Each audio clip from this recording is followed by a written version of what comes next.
بسم الله الرحمن الرحيم نحمده ونستعينه ونستغفره ونؤمن به ونتوكل عليه ونعوذ بالله من شرور أنفسنا ومن سيئات أعمالنا من يهده الله فلا مضل له ومن يضلله فلا هادي له ونشهد أن لا إله إلا الله وحده لا شريك له والصلاة والسلام على محمد لا نبي بعده أما بعد فأعوذ بالله من الشيطان الرجيم بسم الله الرحمن الرحيم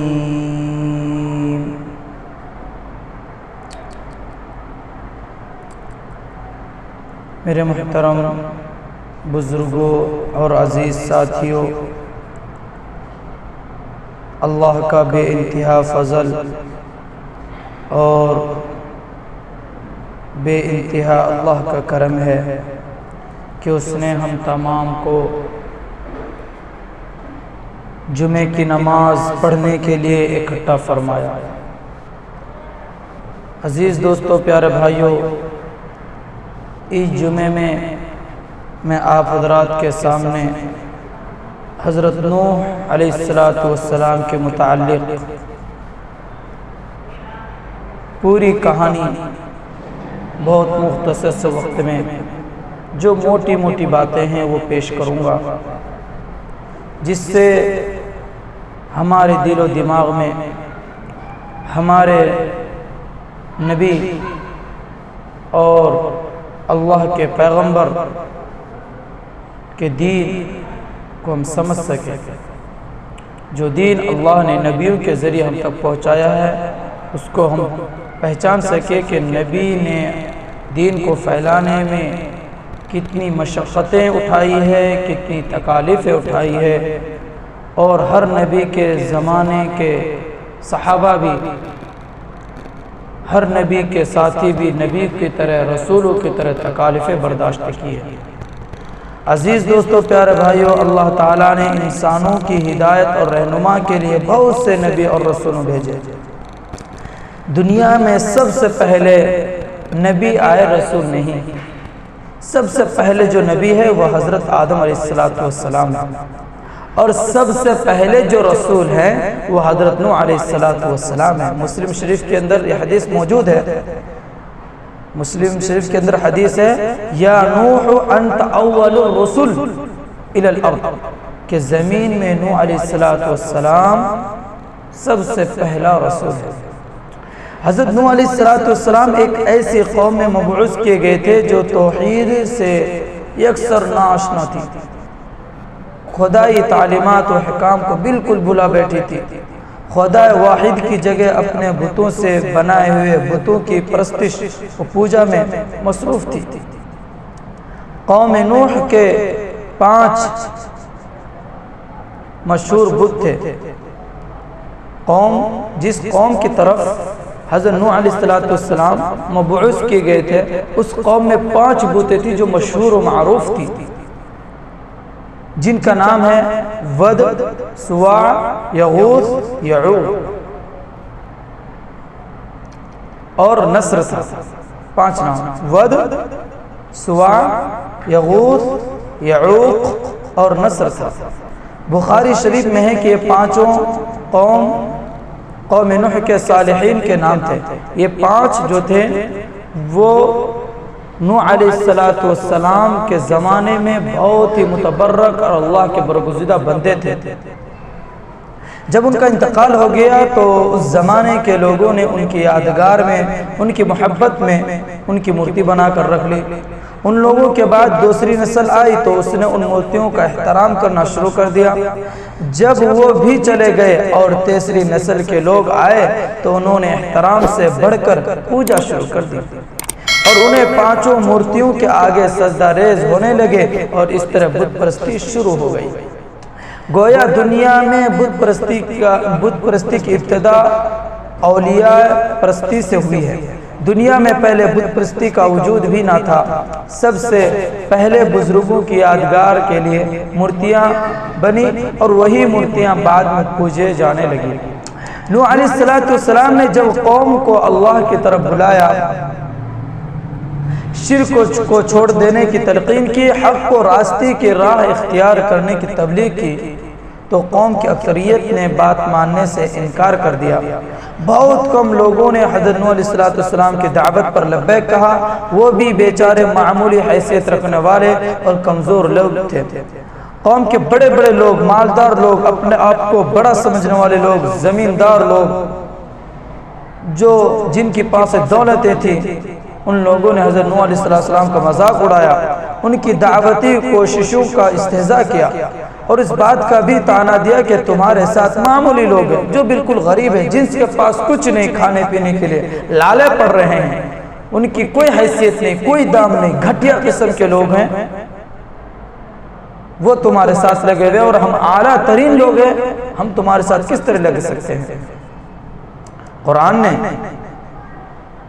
اس طرح نقشہ کھینچا ہے، وَمَا نَرَاكَ اتَّبَعَكَ إِلَّا الَّذِينَ هُمْ أَرَاذِلُنَا بَادِيَ الرَّأْيِ وَمَا نَرَى لَكُمْ عَلَيْنَا مِنْ فَضْلٍ بَلْ نَظُنُّكُمْ كَاذِبِينَ۔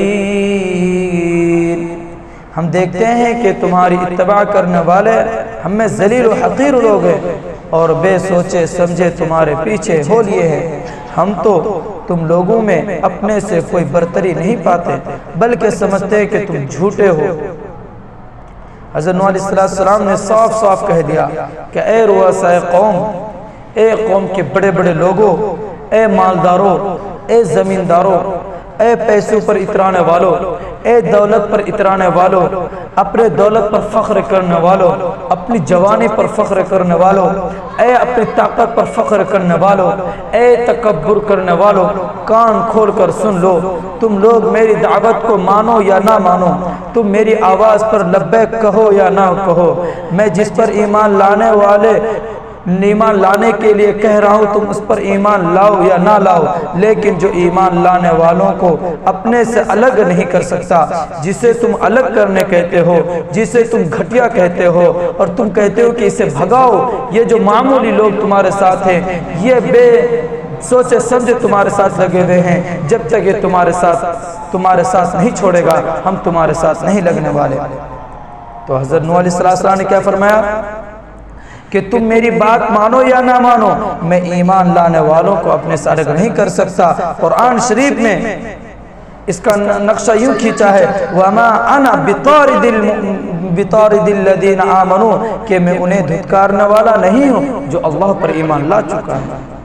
نوح علیہ السلام نے اپنے قوم کو طرح طرح سے سمجھایا، رات میں بھی، دن میں بھی، کلم کلا بھی، پوشیدہ طور پر بھی، مگر قوم نہ مانی۔ حضرت نوح کے سمجھانے پر اور بھی برگشتہ ہو گئی، کانوں میں انگلیاں اور کپڑے ٹھونس لیے۔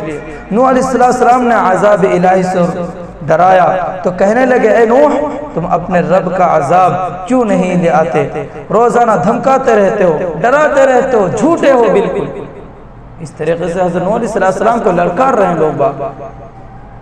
قرآن نے اس کا نقشہ یوں کھینچا ہے، قالوا یا نوح قد جادلتنا فاکثرت جدالنا فأتنا بما تعدنا ان كنت من الصادقین۔ قوم نے کہا، اے نوح، تو نے ہم سے جھگڑا کیا اور بہت سے جھگڑا کیا، پس جس عذاب کا تو وعدہ کرتا ہے اسے لے آ اگر تو سچا ہے۔ ان کنت من الصادقین، اگر تو سچا ہے تو لیا، ورنہ ایک نمبر کا جھوٹا ہے۔ ان کنت من الکاذبین، اگر تو نہیں لائے گا تو پھر تو ایک نمبر کا جھوٹا ہے۔ ان سب باتوں کے باوجود حضرت نوح علیہ السلام دین کی دعوت دیتے رہے، لوگوں کو حق کی طرف بلاتے رہے، لیکن قوم بہت ہی ہر دھرم اور سرکش تھی۔ وہ حضرت نوح علیہ السلام کی بات کس طرح ماننے کے لیے تیار، کسی طرح سے بھی ماننے کے لیے تیار نہ تھی۔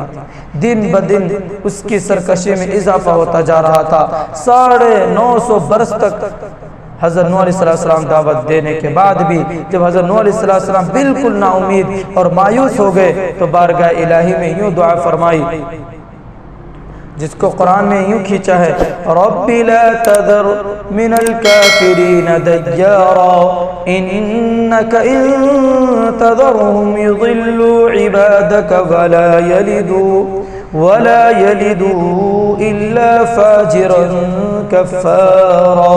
اے پروردگار تو کافروں میں سے کسی کو بھی زمین پر باقی نہ چھوڑ، اگر تو ان کو یوں ہی چھوڑ دے گا تو یہ تیرے بندوں کو بھی گمراہ کریں گے اور ان کی نسل بھی انہی کی طرح نافرمان پیدا ہوگی۔ بارگاہ الہی میں حضرت نوح علیہ السلام کی یہ دعا قوم کے حق میں بد دعا تھی، اور ہر طرح کی کوششوں کے بعد وہ اس بد دعا پر مجبور ہوئے تھے۔ پیغمبر کی بد دعا رائے گاہ کیوں جاتی؟ فوراً قبول ہوئی اور حکم ہوا کہ اے نوح ایک کشتی تیار کرو، اے نوح ایک کشتی تیار کرو، ایک طوفان آنے والا ہے، یہ سرکش و نافرمان قوم اسی طوفان میں غرق ہو جائے گی، اور جو اہل ایمان ہوں گے وہ کشتی میں محفوظ و مامون رہ جائیں گے۔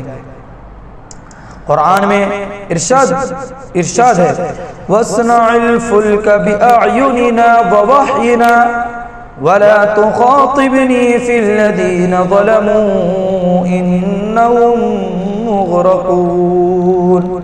اے نوح ہماری حفاظت میں اور ہماری وحی کے مطابق کشتی بناؤ، اور مجھ سے ظالموں کے متعلق کچھ نہ کہو، یہ لوگ غرق ہونے والے ہیں۔ نوح علیہ السلام نے کشتی بنانی شروع کی، قوم نے دیکھا تو مذاق اڑایا کہ نہ پانی برسنے کا کوئی امکان، یہ کیا خشکی پر کشتی چلائے ہوئے۔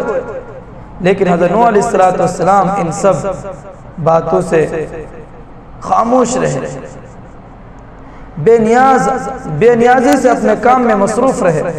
کشتی بن کر تیار ہو گئی۔ اب عذاب الہی آ گیا، آسمان سے بھی ٹوٹ کر پانی برسنے لگا، زمین میں بھی اپنے چشمے ابلنے لگی۔ اللہ تعالیٰ کی طرف سے حکم ہوا اے نوح اپنے اہل و عیال اور دیگر ایمان والوں کو لے کر کشتی میں بیٹھ جاؤ، اور ہر مخلوق کا ایک ایک جوڑا بھی ساتھ رکھو۔ اب وہی لوگ عذاب الہی سے بچیں گے جو کشتی میں سوار ہوں گے، اور ان کے سوا کوئی بچ نہ سکے گا۔ قرآن میں یوں نقشہ کھینچا ہے حَتَّى إِذَا جَاءَ أَمْرُنَا وَفَارَتِ النُّورُ قُلْ نَحْمِلْ فِيهَا مِنْ كُلِّ زَوْجَيْنِ اثْنَيْنِ وَأَهْلَكَ إِلَّا مَنْ سَبَقَ عَلَيْهِ الْقَوْلُ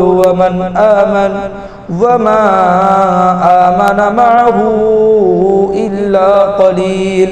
یہاں تک کہ جب ہمارا حکم آ پہنچا اور تنور نے جوش مارا، ہم نے کہا چڑھاؤ کشتی میں ہر قسم کے جوڑے کو اور اپنے گھر کے لوگوں کو، سوائے ان لوگوں کے جن کے بارے میں پہلے فیصلہ ہو چکا ہے، یعنی عذاب الہی کا، اور سب ایمان والوں کو بھی، اور ایمان نہ لائے تھے ان کے ساتھ مگر تھوڑے سے۔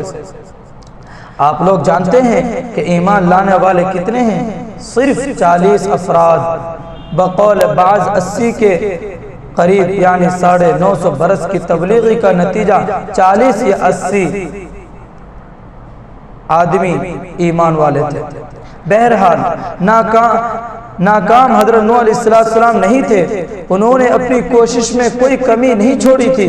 ناکام تو وہ قوم تھی جس نے دعوت الہی کو ٹھکرایا اور گمراہی اور ضلالت پر تکیہ کر کے بیٹھ گئی۔ عذاب الہی آ چکا تھا، نافرمان اور سرکش قوم عذاب الہی کے شکنجے میں کسی جا چکی تھی، اور اہل ایمان کی کشتی موجوں کے درمیان بڑی شان و شوکت اور اطمینان و سکون کے ساتھ تیر رہی تھی۔ قرآن نے فرمایا وَهِيَ تَجْرِي بِهِمْ فِي مَوْجٍ كَالْجِبَالِ، وہ کشتی ان موجوں کے بیچ لے چل رہی تھی جو پہاڑوں کے مانند تھی۔ پہاڑوں کی طرح اڑتی ہوئی طوفان لہروں میں سرکش قوم غرق کی جا رہی تھی۔ اسی دوران ایک عجیب و غریب واقعہ پیش آیا۔ حضرت نوح علیہ السلام نے اپنے کافر بیٹے کنعان کو دیکھا کہ وہ طوفان موجوں میں تھپڑے کھا رہا ہے۔ نوح علیہ السلام دعوت حق کے جذبے سے بیتاب ہوا، پکار کر کہا قرآن نے ارشاد فرمایا، قرآن میں یوں ہے، یا بنی ارکب معنا ولا تکن مع الکافرین، اے میرے بیٹے آ ہمارے ساتھ کشتی میں سوار ہو جا اور کافروں میں سے نہ ہو، مگر وہ بد نصیب بیٹا جو اب بھی نہ سمجھ سکا، جو عذاب الہی میں گرفتار ہو کر بھی نہ سنبھل سکا۔ کہنے لگا میں ابھی پہاڑ کی چوٹی پر چڑھ جاؤں گا، وہ مجھے موت سے بچا لے گی۔ نوح علیہ السلام نے فرمایا آج اللہ کے عذاب سے اللہ کے سوا کوئی نہ بچا سکے گا۔ ابھی یہی گفتگو ہو رہی تھی کہ تب تک ایک موج آئی اور باپ بیٹے کے درمیان حائل ہو گئی۔ سکنڈوں میں بیٹا نظروں سے اوجھل ہو چکا تھا۔ عذاب الہی کی غضبناک طوفانی لہروں نے اسے دبوچ لیا تھا۔ وحال بینہما الموج فکان من المغرقین، اور دونوں کے درمیان موج حائل ہو گئی اور وہ ڈوبنے والوں میں سے ہو گیا۔ سوچئے کنعان کون تھا؟ حضرت نوح کا بیٹا، یہ جلیل القدر پیغمبر کا لخت جگر، ایک برگزیدہ رسول کا نور نظر، مگر انجام کیا ہوا؟ عذاب الہی کے شکنجے میں گرفتاری، ہمیشہ کی ذلت و رسوائی۔ جب بیٹا ڈوبنے لگا اور عذاب الہی کی تیز و تند موجوں میں ہچکو لے کھانے لگا تو حضرت نوح علیہ السلام کی محبت پدری نے جوش مارا اور بارگاہ رب العزت میں یوں التجا کی۔ قرآن نے یوں کھینچا ہے، رب ان ابنی من اہلی وان وعدک الحق وانت احکم الحاکمین، اے میرے رب میرا بیٹا میرے اہل و عیال میں سے ہے اور تیرا وعدہ سچا ہے اور تو سب سے بڑا حاکم ہے۔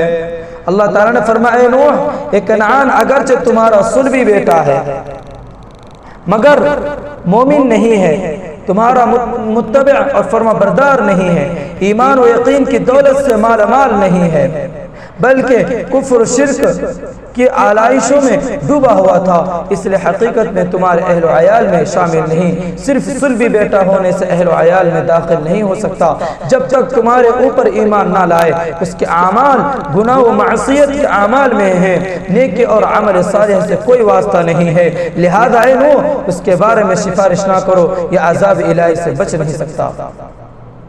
اللہ رب العزت قرآن میں ارشاد فرماتا ہے، قال يا نوح إنه ليس من أهلك إنه عمل غير صالح فلا تسألني ما ليس لك به علم إني أعظك أن تكون من الجاهلين۔ فرمایا اے نوح وہ تیرے گھر والوں میں سے نہیں ہے، اس کے اعمال اچھے نہیں ہیں، پس مجھ سے ایسی چیز کے بارے میں سوال نہ کرو جس کے متعلق تمہیں علم نہیں۔ میں تمہیں نصیحت کرتا ہوں کہ تم ناواقفوں میں سے مت بنو۔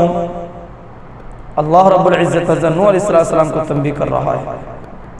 نوح علیہ السلام نے فوراً معافی مانگی اور کہا کہ واقعی مجھ سے بھول ہو گئی، اللہ مجھے معاف فرما دیجیے، میں نے اپنے نافرمان بیٹے کے لیے سفارش کی دعا کی، آپ سے سفارش کے لیے طلب کی، ہم نے غلطی ہو گئی، ہم سے بھول ہو گئی، ہمیں معاف فرما دیجیے۔ حقیقت میں اس سے میرا کوئی واسطہ نہیں ہے، اور اے اللہ اگر تو میری اس غلطی کو معاف نہ کرے گا تو میں خسارے میں مبتلا ہو جاؤں گا۔ حضرات گرامی غور کرنے کا مقام ہے کہ ایک سگا بیٹا بھی ایمان نہ لانے اور عمل صالح نہ کرنے کی وجہ سے نبی کے اہل و عیال میں داخل نہ رہا، تو وہ لوگ اچھی طرح سوچ لے جو حسب و نسب کے بے جا فخر میں مبتلا ہیں اور اعمال صالحہ کی طرف کوئی توجہ نہیں کرتے۔ یاد رکھیے اللہ کے یہاں بزرگی اور بڑائی کا معیار تقوی اور پرہیزگاری ہے، ایمان و یقین اور اعمال صالحہ کی دولت ہے، نہ تو خاندان کی بڑائی اور عظمت ہے اور نہ ہی کوئی وقار اور نہ کوئی تکبر۔ کتنا بڑا واقعہ ہے، کتنا بڑا واقعہ ہے۔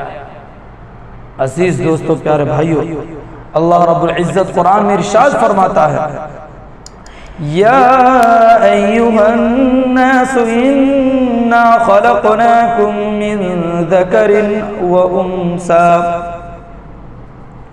من ذكر وأنثى وجعلناكم شعوبا وقبائل لتعارفوا ان اکرمکم عند اللہ اتقاکم۔ اے لوگو ہم نے تم کو ایک مرد اور ایک عورت سے پیدا کیا۔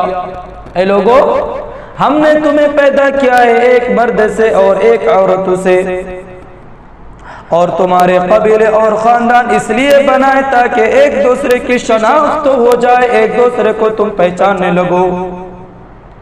خدا کے نزدیک تم میں سب سے زیادہ عزت والا وہ شخص ہے، عصمت والا وہ شخص ہے، برتر والا وہ شخص ہے جو سب سے زیادہ تقوی اختیار کرنے والا ہو، پرہیزگار ہو۔ عند اللہ اتقاکم، اللہ کے نزدیک محبوب وہ شخص ہے جو تم میں سے پرہیزگار ہو۔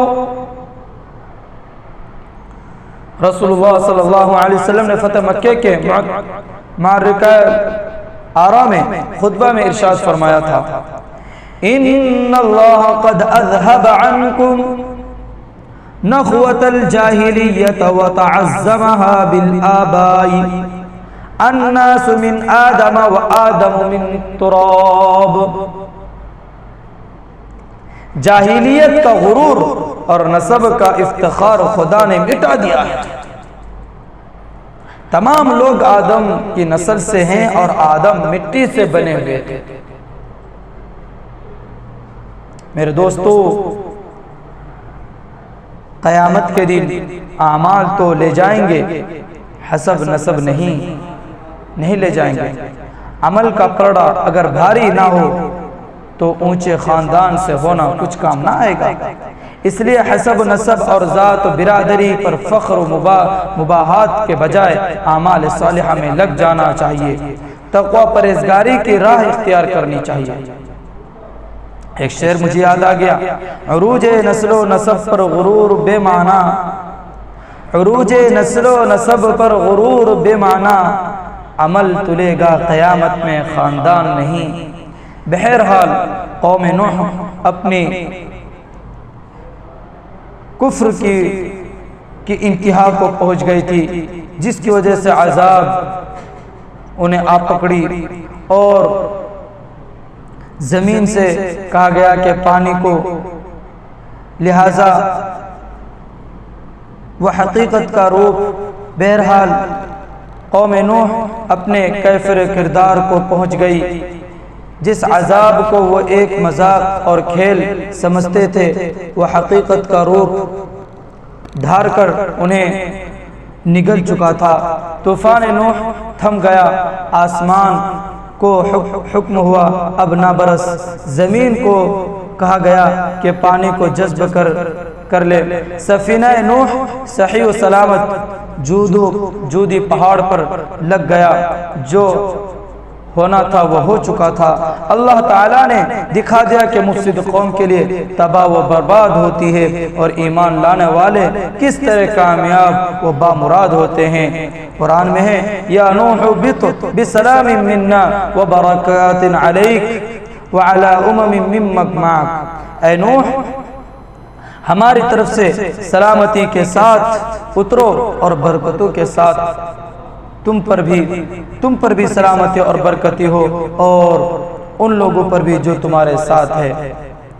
عزیز دوستو، پیارے بھائیو، یہ مختصر سا کچھ حالات ہے حضرت نوح علیہ السلام کا، کہ اللہ رب العزت نے حضرت نوح علیہ السلام کو قوم میں بھیجا دعوت کے لیے، لیکن پورے 950 سال میں صرف 40 سے 80 لوگ ایمان لے آئے، صرف 40 سے 80 لوگ، اور خود کا سگا بیٹا، خود کا خون اللہ کا نافرمان تھا، اللہ پر ایمان نہیں لا رکھا تھا، اپنے باپ کو نبی نہیں مانتا تھا، اللہ نے اسے بھی برباد کر دیا۔